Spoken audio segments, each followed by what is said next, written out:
Hello everybody and welcome back to my channel. So I wanted to make this video talking about the problem of criterion because I've been thinking about it quite a lot lately. This not this might not be something that you would find interesting. I would think if you're typically into philosophy like I am, you'd probably think this is maybe like an old or boring subject perhaps, but I wanted to just lay out my thoughts just to see what people might say about it. Or obviously when I make any of my videos, I give anybody the opportunity to challenge anything that I say in the comments. So basically, if you didn't know, the problem of criterion is essentially as it sounds. It's basically what is the criteria of knowledge, basically. So when you ask the fundamental question in epistemology, which is basically the philosophical part of, basically understanding knowledge itself, how do we know something is true? How do you distinguish fact from opinion? Those kind of things are in the field of epistemology when it comes to philosophy. So one of the hardest problems, which is why essentially it's in the name of it, the problem of criterion is basically what exactly are we asking when we say what is truth? And if we, throw away everything and we have to start at like the baseline in terms of like what is truth, it's very paradoxical asking that question. Because if we are, trying to pinpoint the start of knowledge and therefore everything that precedes and follows in order to conclude what any sort of truth is, you kind of realize how nonsensical that is. And you think to yourself, what are you actually asking then? Like, if you say, what is truth, not knowing what truth is, then do you even understand the question that you're asking itself? So, with that out of the way, I think that's just basically like a quick summary for anybody that might not know what it is. There are two approaches in people, attempting to solve and figure this out. Even though I would say that it's actually an unsolvable thing.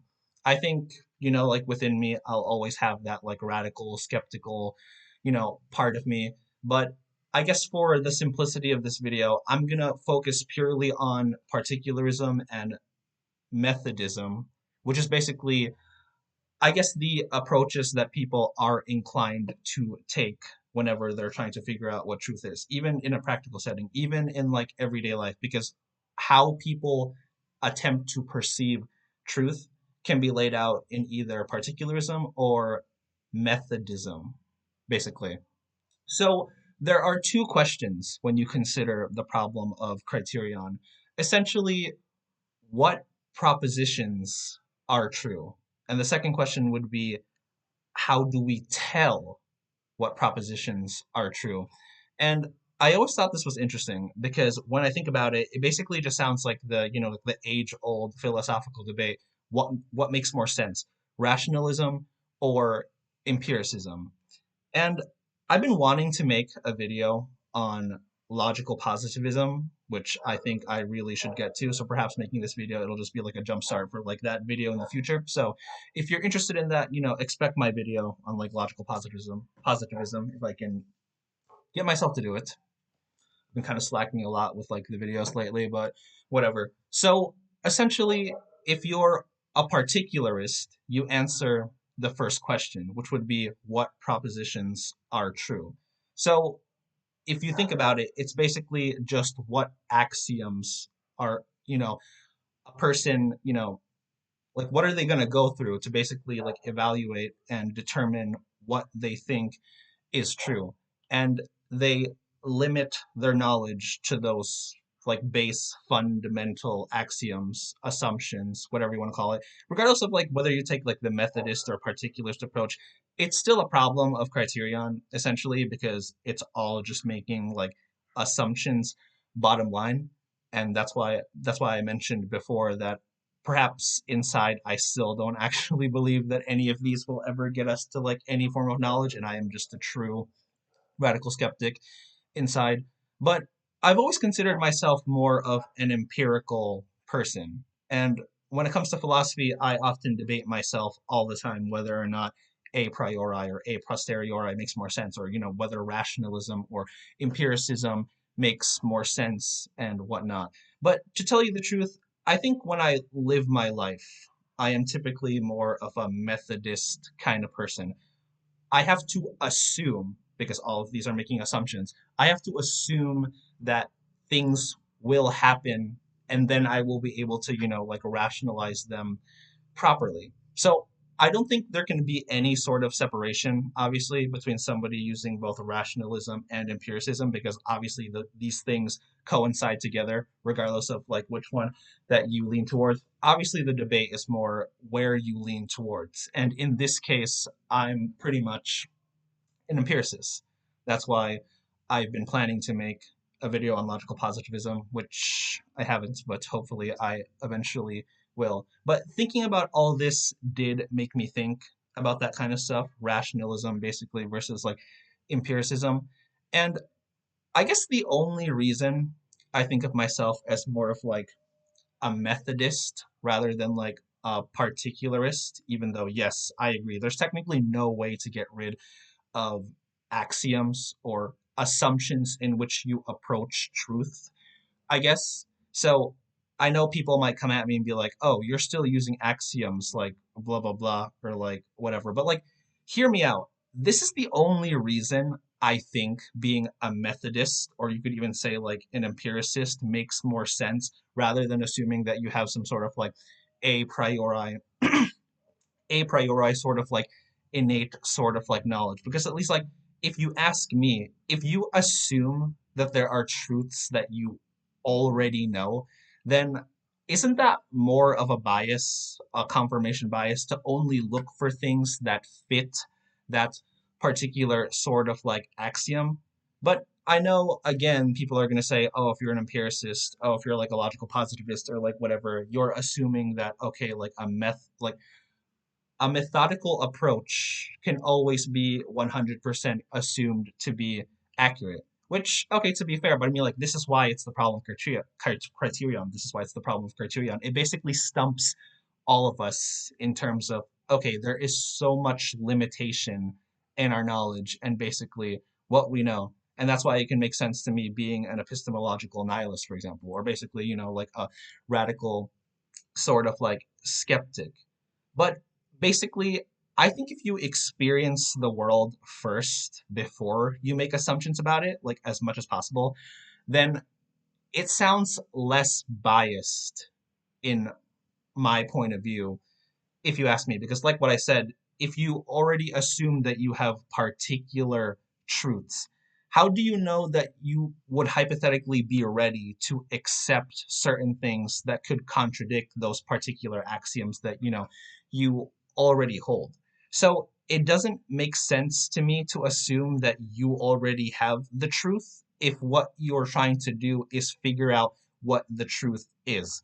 So if you have a particularist sort of approach, which I don't really understand, more of like a heavy rationalist approach, I guess, I don't really understand, because at least, yes, I'm saying this as somebody that's more of like a Methodist. I see like rationalism or particularism, because I kind of see those things as basically being like a like, you know, at what point do you know that, you're all talk? I mean, it's a fair question if my interpretation for the things that I do, let's say like, because like for example, when you talk to like a lot of like religious people, they might have issues with like science here. Obviously, this does not speak for like all religious people, obviously, but they think that there are obviously, anyway, I mean, I'll find it later, I guess. They basically think that like there is a limit to things that are like empirical, but I don't really understand that, because you live in nature, you live in this, material sort of like world, and even you as a religious person, spiritual person, like whatever you want to call yourself, you can't deny that this is here. Like as far as it seems, like even it's like even a lot of Christians or something will not say that the physical world doesn't exist. They'll just insist that there is something more to the physical world. But the issue that I have with that, and again, I'm not trying to make Christians or religious people in general sound like they're, I don't know, scammers or out to like take advantage of you or something. But have you noticed that the best scammers, when you take this more like philosophically, are people that are very smooth talkers. The best quacks are the best, like smooth talkers. So I think the issue that I have with particularism is that it goes heavier in basically, I guess, like making me ask, making me that's somebody that's more of an empiricist, somebody that's more of like a Methodist, to like basically ask, at what point are you just all talk? Because obviously, I don't necessarily think that just because you're speaking from a purely rational view that like, okay, you're immediately lying or that like I'm not, gonna believe you. But again, you can be swift with your words. You can be the best at analyzing people, or like that's why the best scammers are like, good at like profiling people to make them hear the things that they want to hear to their advantage, basically. And how are you going to do that more so with something empirical rather than something that's, rational in the philosophical sense?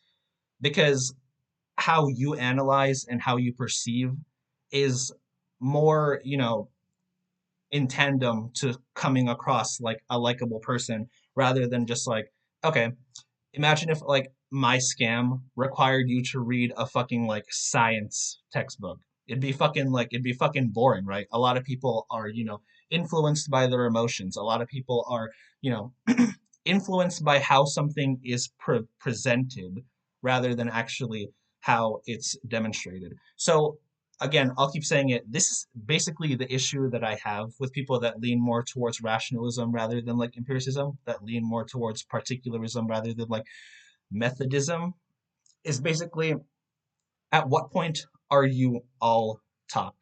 And again, why should I take you at surface level just because you made it sound right? I agree that there is no escape from using both rationalism and empiricism, but if you think about the Methodist approach, it's not something that I just tell you is true. Or like when your science teacher is explaining something, sure, they can use rationality to explain how experiments are going to work, but they're not just all talk, obviously. They'll demonstrate the experiment for you. They'll You can do the experiment yourself. I'm not talking about anything specific, but like I'm pretty sure you can like fill in the blanks of like whatever I'm talking about there. So simply, if you ask me, and again, it's just going to keep like circling back because a lot of this is just, going off on like assumptions again. Sure, it is a good question if the way we interpret, like let's say like nature and reality itself is heavily influenced by like rationalism. This I will never discredit, like rationalism, but at least like when it comes to like my criterion of epistemology, which does not fully solve the problem of criterion, because if you ask me, if you take the skeptical approach, I don't think anyone literally yet like can do that. But at least like I'm just trying to give like a better understanding of something, because here's the thing, even if I don't understand something like ontologically, I am inclined to think that if I know that it has more of an ontological basis, then the only issue that I have is perhaps the labeling of it. And this is perhaps like a separate video that I also have to make. I would actually classify myself as like a nominalist. I don't actually believe in like abstract entities, to be honest. Well, that's simply what being like a nominalist essentially is. Or there are problems that I have with universals, and that's why I think that when you take something like that, it leans more to like like a rationalist end. But I want to save that for another video, perhaps. So I think I'll just end everything that I've been saying here, and yeah, tell me your thoughts. Tell me your point of view. You agree with me? You disagree with me?